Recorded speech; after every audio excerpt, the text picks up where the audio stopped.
설교의 제목은 구심점이라는 제목을 가지고 말씀을 살펴보려고 합니다. 요즘 너무 더워서 날씨가 감당하기 어려울 정도죠. 이제 40도가 넘어가는 지역이 점점 많아지고 있습니다. 산 방송국에서 이제 이 열대야 또 폭염을 취재했는데요. 자동차 본네트에 한번 보실까요? 이 고기를 올려놓고 구웠더니 본네트 온도가 한 75.6도 정도 넘어가니까 이렇게 구워졌다는 것이 1분 만에 저렇게 구워질 정도로 엄청나게 덥습니다. 그래서 이제 열화상 카메라로 서울 남산에 올라가서 초저녁에 한번 찍었는데요. 열화상 카메라로 찍으니까 서울이 저렇게 보였다는 것입니다. 무슨 영화의 한 장면 같죠? 문제는 온도가 내년에는 올라가겠습니까? 내려가겠습니까? 더 올라가면 이제 우리나라도 45도까지 올라간다고 가정하면 이 농작물이나 밭작물은 어떻게 될까요? 그래서 제가 이걸 보고 한 가지를 깨달았습니다. 기후는, 자연은 변화하는 속도에 맞춰서 어쩔 수 없이 변화에 적응을 해야 되니까 이제 어쩔 수 없이 부작용을 속출하고 있죠. 속출해내고 있습니다. 근데 인간은 참 안 변하는 것 같습니다. 인간만큼 잘 지긋지긋하게 안 변한 인간이 없는 것 같습니다. 우리가 변했다면 세상이 좀 더 은혜로워지고, 우리가 변했다면 더 나은 세상 우리 다음 세대에게 물려줄 수 있었을 텐데, 우리 인간이 잘 변하지 않으니까, 교회와 성도가 정말 변하지 않는다면 아마 더 많은 이 좋지 않은 방향으로 변화가 가속화되지 않을까 걱정이 많이 됩니다. 우리 광양중학교 성도님들만큼은 어찌됐든 이 변화의 시대에 은혜로 변화를 추구하시고 새롭게 변화가 되어서 가정과 교회 또 직장을 새로운 미래로 이끌어 가실 수 있는 우리 믿음의 사람들 되시기를 바랍니다. 우리 옆에 분에게 한번 고민해 볼까요? 당신에게 미래가 달려 있습니다. 한번 인사해 보시죠. 네, 당신에게 미래가 달려 있습니다. 여러분에게 미래가 달려 있습니다. 이건 여러분 정말 심각한 일입니다. 우리에게 미래가 달려 있기 때문에 하루하루를 소중히 여기고 정말 말씀과 기도 가운데 살아내야 될 책임이 우리에게 있다는 것을 다시 한번 깨닫게 됩니다. 이제 여러분 주보 가운데를 한번 펼쳐보실까요? 본문 메시지 및 질문인데요. 오늘은 구심점에 대한 이야기를 하려고 합니다. 오늘 본문이 무지 길죠? 굉장히 긴데 정리를 하면 딱 세 구절로 정리가 됩니다. 여러분 7절을 한번 보실까요? 7절을 보시면 요시야가 그 모인 모든 일을 위해서 백성들에게 자기 소유 양떼 중에서 어린 양, 어린 염소 3만 마리, 수소 3천 마리를 내어줬죠. 섬김의 모습을 보여줍니다. 거기에 감동해서 다른 방백들도 즐거운 마음으로 예물을 내놓았죠. 이게 약 44,400마리인데 여기에 포함되지 않는 것까지 합치면 어마어마한 숫자의 양과 수소가 드려진 것을 알 수가 있습니다. 근데 여러분 성경은 10절에 보시면 10절이 중요한데요. 이와 같이 섬길 일이 구비되매, 거기다 밑줄을 그어보실까요? 섬길 일이 구비가 됐다. 여러분 100만 명, 150만 명 정도 모인 사람들이 모두가 다 만족할 만한 이런 절기, 행사를 치르려면 얼마나 준비를 해야 됩니까? 여러분 행사나 또 결혼식이나 여러 가지 모임에 참석했을 때 기대한 만큼 만족하고 돌아온 경우가 많으셨나요?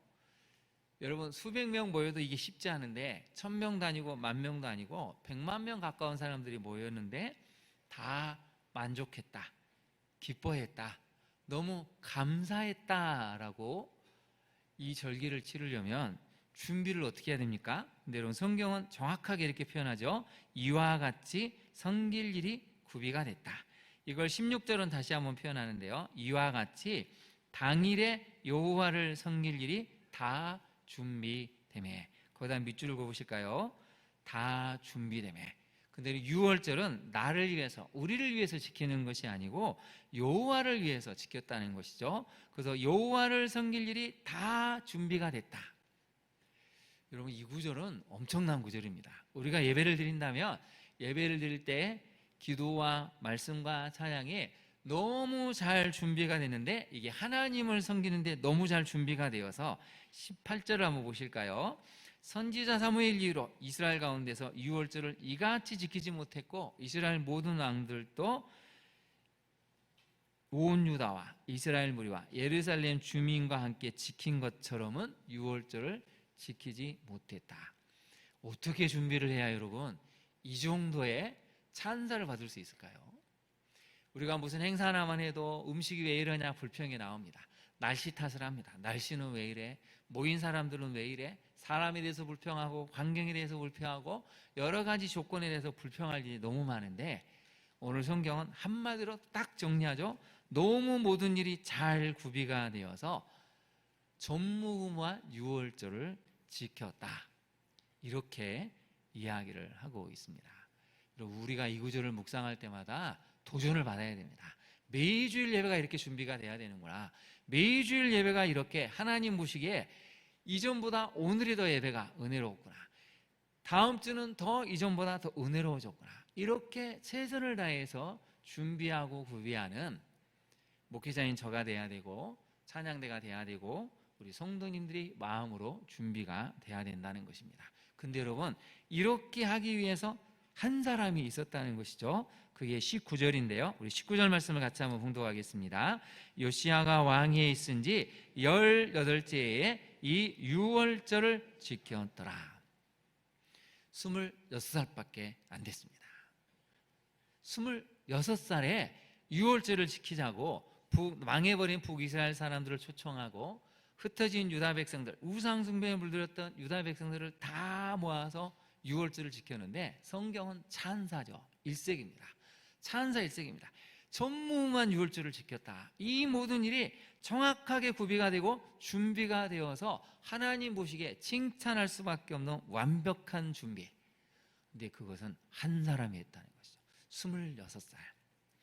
여러분, 누가 기대했겠습니까? 6살짜리가 왕이 됐는데, 사람들이, 저번 시간에도 말씀드렸지만 사람들이 기대하지 않습니다. 아버지의 그 악함을 보니까, 아버지가 저렇게 끔찍하게 죽임을 당한 것을 보니 그 할아버지 므낫세가 말년에 회개하긴 했지만 얼마나 무시무시한 악을 행했는지 우리가 봤으니 이 8살짜리 아이가 무엇을 할 수 있겠는가. 기대하지도 않고 지켜봅니다. 언제 악해질까? 언제 아버지처럼 악한 길로 가고 비참한 최후를 맞이할까? 여러분, 그런 눈초리를, 그런 눈빛을 여러분 견뎌낼 수 있습니까? 사람들이 기대하는 것은 선함이 아니고 악함입니다. 언제 악해지지? 사람들이 기대하는 것은 좋은 결과가 아니라 악한 결과만을 기대하고 있었다는 것이죠. 그런데 요시야 왕은 보란듯이 잘 해냅니다.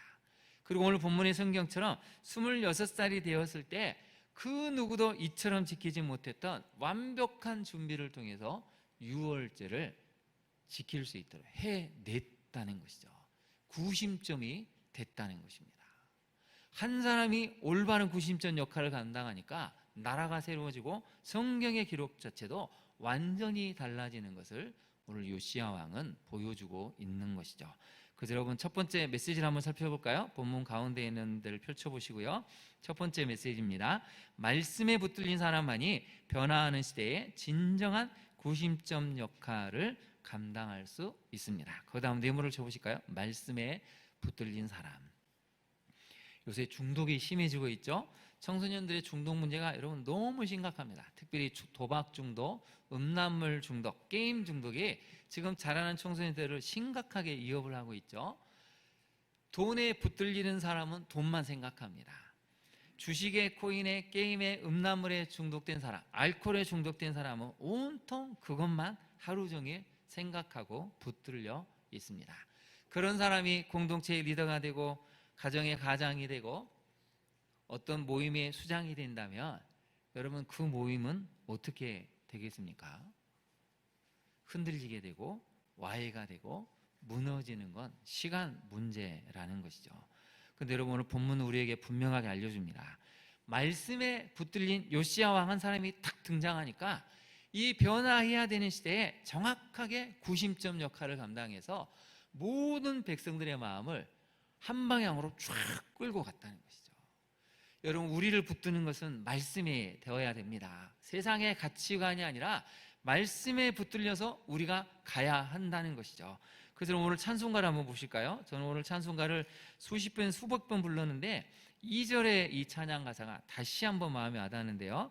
여러분, 420장 2절을 한번 보실까요? 2절을 보시면 너 성결케 위해 내 머리 숙여 저 은밀하게 계신 내 주께 빌라 주 사귀어 살면 누구를 닮는다고요? 주를 닮게 되고 널 보는 이마다 누구를 생각한다고요? 네, 우리 옆에 성도님들 얼굴 한번 바라보시죠. 다 봤을 때 주님이 생각이 나십니까? 네, 이럴 때 아멘이라고 해야 되는데 주님이 생각이 나십니까? 여러분, 이게 성도의 삶이 되어야 되지 않겠습니까? 주님과 우리가 말씀을 통해서, 말씀 묵상을 통해서 주님과 교제합니다. 기도하면서 주님께 우리의 힘든 감정, 아픈 감정, 서러운 감정을 다 토해내면 시간이 지나면서 우리는 주님을 닮아가게 되죠. 어느덧 주님의 형상이 내 형상이 됩니다. 주님이 가지고 싶으셨던 그 감정, 생각, 마음이 내 것이 됩니다. 그래서 사람들이 나를 봤을 때 아, 저 집사님, 우리 권사님, 장로님을 보니까 주님이 생각이 나. 주님이 그 안에서 역사하시는 것이 보여라고 여러분, 이런 이야기를 우리가 들어야 되지 않을까요? 요시야 왕은 그런 사람이 됐다는 것입니다. 아버지가 악한 건 부인할 수 없습니다. 할아버지가 얼마나 악했는지 사람들이 지금도 이야기하는 거 부정할 수는 없습니다. 그러나 나는 다른 길을 걷는다는 것이죠. 나는 악에 붙들린 사람이 아니고 내 상황을 이렇게 만든 아버지를 원망하는 것에 붙들리는 게 아니고 말씀이 나를 붙들어서 왕의 역할을 감당하게 하고 흩어진 백성들의 마음을 위로하고 치유하고 가야 할 방향을 분명하게 제시해서 나라를 완전히 바꿔버렸다는 것이죠. 여러분, 말씀에 붙들리면 사람 자체가 바뀌게 됩니다. 말씀에 붙들리면 그렇게 좋아했던 물질에 대해서, 게임에 대해서, 알코올에 대해서, 주식과 코인에 대해서 내가 헛된 것을 붙들었구나. 오늘 찬양의 가사처럼 주님 아닌 다른 것을 내가 소중히 여겼구나. 어느 순간 깨달음이 오게 되고 내려놓고 주님을 따라가게 된다는 것이죠. 여러분, 오늘 적용을 한번 볼까요? 여러분, 이 적용의 질문에 제가 읽을 때 여러분 답을 한번 하시기를 바랍니다. 나는 가정과 교회, 직장에서 믿음의 구심점 역할을 잘 감당하고 있습니까? 대답을 한번 해보시죠. 여러분은 가정과 교회, 직장에서 믿음의 구심점 역할을 잘 감당하고 있습니까? 네. 그럴 때 아멘이라고 큰 소리를 하셔야 됩니다. 여러분, 우리가 구심점 역할을 감당 못하면 누가 하고 있는 거죠? 내가 말씀에 사로잡혀야 가정을 이끌어가지 않겠습니까? 지난 세월은 어찌됐든 간에 우리 가정이 알코올로 무너지고 도박이나 중독에 무너졌을지라도 내가 다시 말씀에 붙들리면 가정을 새롭게 할 수 있다는 것이죠. 그래서 여러분, 두 번째 질문을 같이 한번 읽어볼까요? 시작. 구심점 역할을 감당함으로 속한 공동체에 생기와 생명이 넘쳐나고 있습니까? 네. 여러분, 구심점 역할을 누가 하느냐에 따라 달라지죠. 그 사람만 오면 갑자기 숨이 탁 막힌다. 문제가 있습니다. 근데 그 사람만 오면 생기가 넘치고 에너지가 생기고 뭔가 활기가 넘친다. 그럼 그 사람이 구심점 역할을 잘 하고 있는 것이죠. 하나님은 여러분, 우리에게 믿음을 주시고 놀라운 은사들을 우리에게 허락하셨습니다. 우리가 속한 공동체, 우리가 구심점 역할을 잘 감당해서 무기력한 공동체에는 생기와 생명을, 지난 세월의 잘못 때문에 무너져버린 가정에는 내가 구심점 역할을 잘 감당해서 일으켜 세우는 역할을 우리에게 맡기셨다는 것이죠. 그러니 여러분, 오늘 첫 번째 메시지인 말씀에 붙들린 사람, 그게 우리가 되어야 한다는 것입니다. 그러면 어떤 공동체에 어떤 가정이라도 살려낼 수 있습니다. 그게 오늘 성경에 들려주는 중요한 첫 번째 메시지입니다. 두 번째를 같이 한번 읽어볼까요? 두 번째 메시지입니다. 말씀에 기초한 철저한 준비와 순종이 개인과 민족, 나라를 새롭게 합니다. 여러분, 이 요시야 왕은 그냥 준비한 게 아닙니다. 오늘 4절을 한번 보실까요? 4절을 보시면 너희는 네 사람들을 불러서 너희는 이스라엘 왕 다윗의 글과 다윗의 아들 솔로몬의 글을 준행을 하라, 이렇게 얘기를 했죠. 12절 한번 볼까요? 유월절을 지키는데 그 번제물을 옮겨 족속의 소율대로 모든 백성에게 나누고 모세의 책에 기록된 대로 지켰다라고 알려주고 있습니다. 수백 년 동안 내려왔던 모세의 글, 하나님이 기록한 이 말씀을 다윗에게, 솔로몬에게 주셨던 그대로 유월절을 지켜냈다는 것이죠. 내 생각이 들어가지 않습니다. 내 가치관이 들어가지 않습니다. 오직 중요한 하나님의 말씀. 그래서 여러분 13절 한번 볼까요? 이에 규례대로. 그 다음 네모를 쳐보시죠. 이의 규례대로. 절대 자신이 생각한 대로 유월절을 함부로 지키지 않았다는 것이죠. 오직 규례대로, 말씀대로 지켰다는 것입니다. 그래서 여러분, 말씀에 기초한 철저한 준비, 순종이 이 개인과 민족, 나라를 새롭게 한다는 것이죠. 너무나 많은 사람들이 준비를 많이 합니다. 미래에 대한 준비를 하죠. 그런데 여러분, 말씀에 기초한 준비는 얼마나 많이 하고 계십니까? 저도 이제 결혼한 자녀들을 놓고 기도하는 많은 분들을 보면 정말 준비를 많이 하고 계시다는 것을 깨닫습니다. 그런데 여러분, 첫 번째 정말 중요한 준비는 무엇일까요? 말씀에 기초한 준비가 돼야 되죠. 우리 며느리 사이가, 우리 아들, 딸이 정말 말씀으로 가정을 잘 이끌어갈 수 있는 준비가 되어 있는가? 자녀를 낳으면 믿음으로 잘 키우고 주일마다 교회 학교를 보내서 우리 아이들이, 우리 손자 손녀들이 믿음으로 잘 건강하게 클 수 있는 그런 가치관을 갖고 있는지, 물질을 주시면 하나님이 주신 물질을 가지고 정말 교회를 건강하게 세울 수 있도록 헌금도 잘 드리고 그 가진 돈을 가지고 가난한 사람을 잘 섬길 수 있는 그런 가치관을 갖고 있는지, 그런 준비를 시켜야 된다는 것이죠. 그런데 너무나 많은 사람들이 이런 것은 별로 준비를 하지 않는 것 같습니다. 집을 얼마나 좋은 집을 구해줄까? 얼마나 혼수를 해야 될까? 물론 그것도 중요하죠. 근데 여러분, 먼저 말씀에 기초한 준비를 잘하면 두 번째 것은 저절로 해결이 됩니다. 우리가 말씀 안에서 결혼 준비를 하고 미래를 준비하면 단칸방에서 시작해도 감사할 수 있고 기뻐할 수 있고 믿음의 가치관이 하나가 됐기 때문에 그 어떤 삶을 살아도 우리 아들, 딸들은, 며느리 사이는 행복하게 살 수 있습니다. 오늘 본문은 분명하게 알려주죠. 말씀의 기초에서 철저하게 준비하고 순종을 했더니 모든 백성들이 기뻐하고 감사하고 하나님을 찬양하면서 돌아가는 한마음, 한뜻, 미래를 향한 하나의 가치관을 품었다는 것이죠. 이게 여러분, 말씀에 기초하고 말씀에 붙들린 사람이 해내는 영역입니다. 그래서 적용을 한번 볼까요? 적용 첫 번째가 중요한데요. 같이 한번 읽어보겠습니다. 구속사를 위한 아버지 하나님의 준비와 열심을 기억합니까? 거기다 한번 네모를 쳐보실까요? 아버지 하나님의 준비와 열심. 하나님 우리를 구원하시기 위해서 영원전부터 예수 그리스도 이 땅에 보내실 계획을 세우셨습니다. 때가 되니까 예수님이 이 땅에 오셨고 우리를 위해 목숨을 내놓으시고 우리를 구원시키셨습니다. 여러분, 여기까지 오도록 얼마나 하나님이 준비하시고 쉬지 않고 열심을 내셨습니까? 저라면 못했을 것 같습니다. 이렇게 말도 안 듣고 끊임없이 하나님께 반항하고 저항하고 출애굽시켰더니 이게 불만이고 저게 불만이고 왜 고기가 없냐, 왜 물이 없느냐, 틈만 나면 하나님을 원망하고 애굽으로 돌아가겠다 반항했던, 그래도 이스라엘 백성들을 품었던 분이 하나님이십니다. 하나님의 준비 열심이 없었다면 우리는 이미 망해도 할 말이 없는 죄인 중에 죄인이죠. 그러니 여러분, 우리가 말씀을 읽을 때마다 이 하나님이 우리를 위해 준비하고 계신 것을 깨닫고 느끼고 마음에 받아들이셔야 됩니다. 이렇게 준비하시는 하나님의 열심이 마침내 나와 우리 자녀, 우리 가정을 새롭게 하시겠구나, 그 기대감을 우리가 가져야 한다는 것이죠. 우리 열심은 식을 수 있고 무기력해질 수 있고 좀 하다가 그냥 둘 수도 있습니다. 근데 여러분, 우리를 향한 하나님의 구원의 열심은 절대 포기하지 않으시고 끝까지 간다는 것, 이 사실을 우리가 믿는다면 하나님과 다시 함께 시작해야 됩니다. 저를 따라해 보실까요? 하나님께서 나를 위해 준비하시고 계획하신 것은 멈추지 않습니다. 여러분, 믿으십니까? 이 하나님의 열심을 믿고 바라보십시오.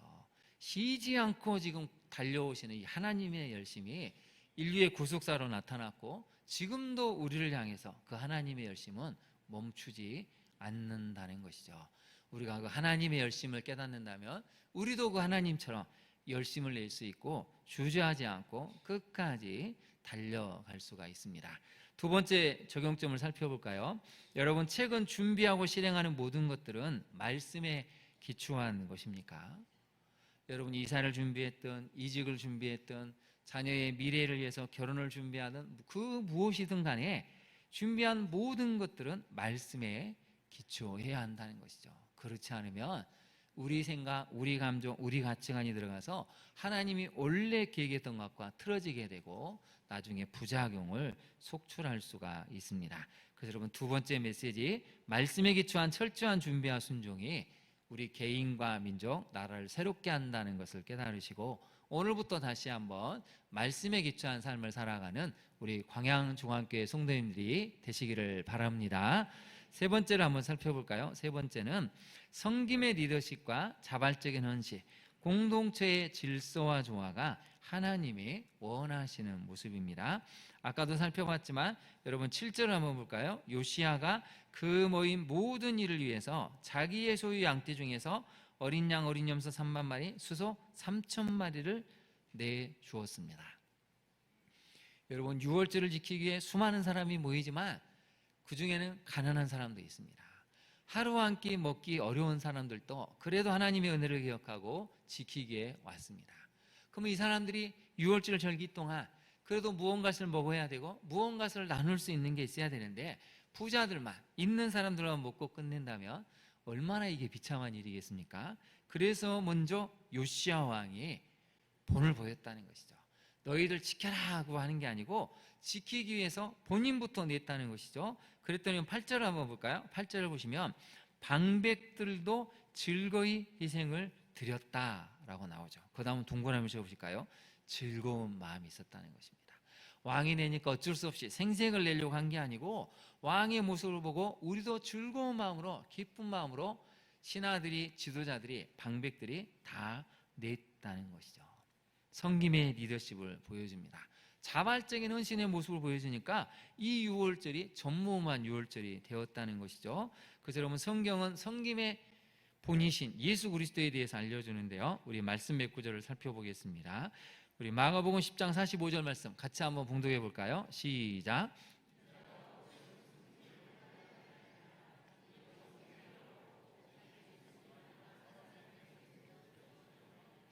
예수님이 이 땅에 오셨는데 사람으로 오셨습니다. 사람으로 오셨다는 것은 시간과 공간의 제약을, 한계를 그대로 받아들이셨다는 것이죠. 배고픔이 무엇인지를 아시고 수면이 부족할 때 무슨 일이 일어나는지 아시고 사람의 모욕과 수치가 어떤 것인지도 아시고 그 모든 것을 다 경험을 하셨다는 것이죠. 그런데 그것은 섬기기 위해 오셨다는 것입니다. 말로만 아니고 실제로 사람이 되셔서 섬기려 하셨고 마지막 목숨까지 내어주시면서 섬김의 본을 완성을 하셨습니다. 그래서 여러분 우리는 예수님 앞에서 할 말이 없습니다.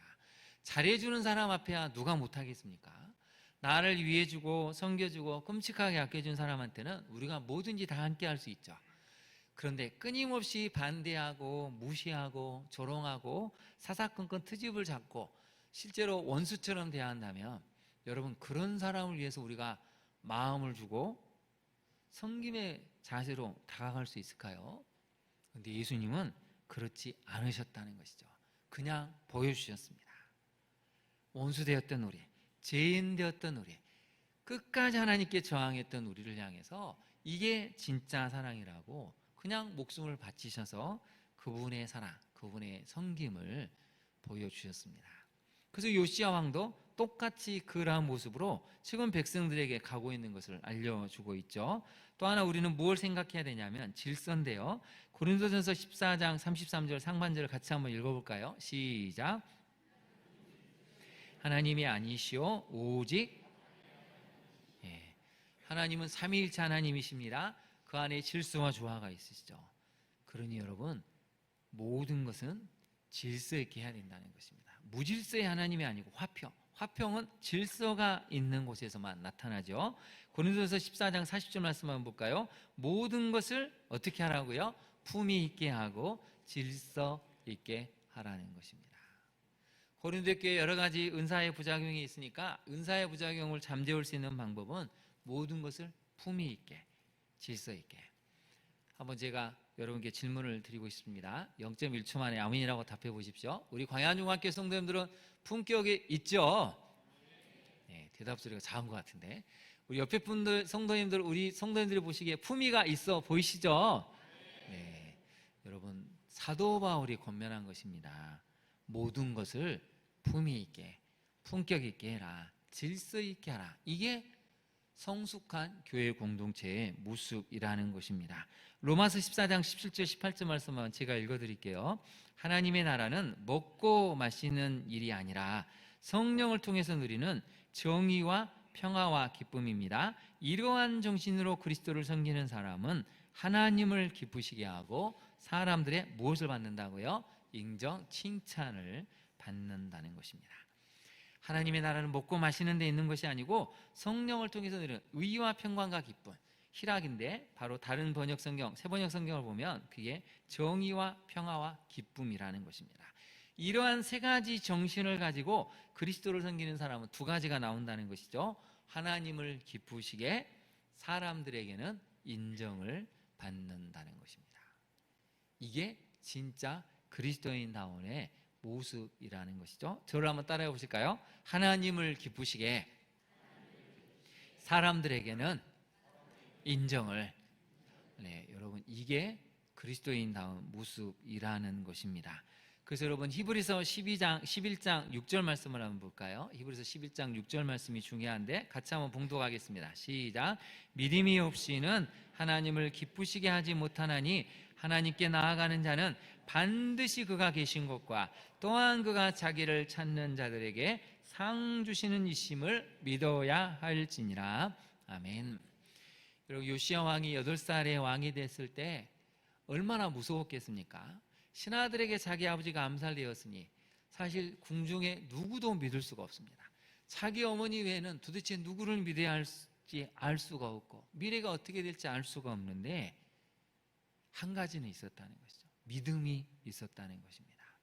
근데 여러분 히브리서 11장 6절은 무엇을 이야기합니까? 하나님께 나아가는 자는 첫 번째로 그가 계신 것, 반드시 그분은 살아계시고 역사하시고 지금 이 시대에도 행하고 계심을 믿어야 한다는 것이죠. 그 어린 나이에 요시야 왕이 이것을 믿었다는 것입니다. 그래도 하나님은 살아계시기에 우리 가문에 흘렀던 이 악한 흐름을 끊어내실 것이다. 우리 가문에 있었던 조제에 가까운 이 악들을 끊어내시고 나를 통해서 선한 일을 만드실 것이다. 하나님이 살아계시다는 것을 믿었다는 것입니다. 두 번째는 무엇입니까? 자기를 찾는 자들에게 무엇을 주신다고요? 상 주시는 이심을. 요시야 왕이 이것을 믿었지 않았을까요? 그래도 하나님을 찾는 자에게 하나님이 은혜 주실 것이라는 것을. 그래서 실제로 요시야 왕은 개혁을 완성해내고 어마어마한 유월절을 지키면서 백성들의 마음을 하나로 이끄는데 성공을 합니다. 오늘 예배드리는 우리 모두가 여러분 하나님을 기쁘시게 하는 것, 하나님이 원하시는 것이 무엇인지를 생각한다면 히브리서 11장 6절 말씀을 많이 붙드십시오. 그분이 계시다는 것, 그분은 자기를 찾는 자들에게 반드시 상 주시는 이심을 믿고 나간다면 과거에 어떤 인생을 살아왔을지라도 새롭게 시작할 수가 있습니다. 이 말씀이 오늘 예배드리는 우리 모두에게 살아있는 말씀으로 우리 인생 가운데 나타나고 실현되기를 간절히 축원합니다. 우리 적용을 한번 해볼까요? 주님의 섬김을 본받아 교회와 가정에서 먼저 섬김의 자리로 나아갑니까?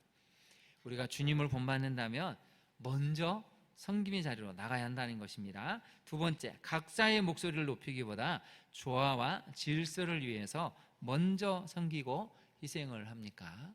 우리가 먼저 해야 한다는 것입니다.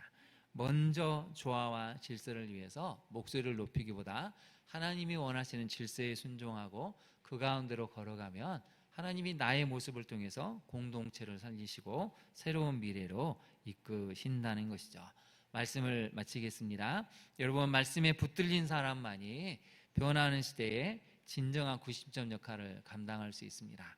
그러니 어찌됐든 말씀을 붙드십시오. 하나님이 원하시고 기뻐하시는 하나님의 살아계심을 믿고 그분께 나아갈 때 반드시 우리 인생에 찾아오시고 하나님의 열심으로 우리 인생을 바꾸시는 그 놀라운 그 임재를 경험할 수 있을 것입니다.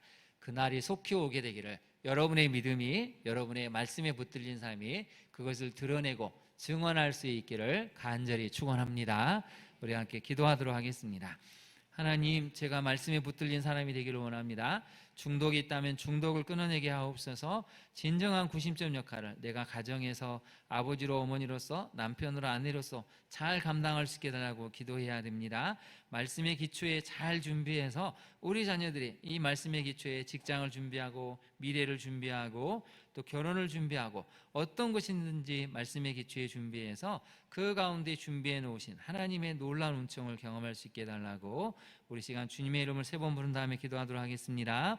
주여, 주여, 주여. 간절히 간구합니다. 주님, 그렇습니다. 주님의 은혜 가운데 살기를 원합니다. 요시야 왕이 그렇게 악한 아버지 밑에서도, 그렇게 악한 할아버지 밑에서도 중심을 잘 지킬 수 있었던 것은 말씀에 붙들렸기 때문임을 깨닫습니다. 지나온 세월 가정에 쏟아졌던 그 무수한 비난과 사람들이 악한 기대 속에서도 절망하지 않고 그 어린 나이에도 마침내 우뚝 서서 민족과 나라의 구십전 역할을 감당했던 요시야 왕처럼 주님, 우리 자신이 그러한 구십전 역할을 감당케 하소서. 다시 한번 우리 가정을 살려낼 수 있는 믿음의 구심점 역할을 감당하는 우리 아버지들이, 남편들이 되기를 원합니다. 우리 어머니들, 아내들이 되기를 간절히 소망합니다. 하나님께 소망이 있사오니 다시 한번 말씀을 붙들어서 그 가운데로 걸어가게 하시고 나를 위해 준비하시며 나를 위해 열심을 내시는 그 아버지 하나님을 만나 다시 한번 새로운 미래를 꿈꿀 수 있는 우리 자신과 우리 가정이, 자녀들이 되게 하여 주옵소서. 이 나라 대한민국이 다시 한번 이러한 하나님의 열심으로 새로워질 수 있도록 주여 구원의 기회를 주시고 우리 모두가 그 하나님의 열심으로 말미암아 다시 한번 은혜를 경험하고 새로운 삶을 살아갈 수 있는 귀한 은총을 부어 주옵소서. 그렇게 하실 주님을 찬양하며 예수님 이름으로 기도합니다. 아멘.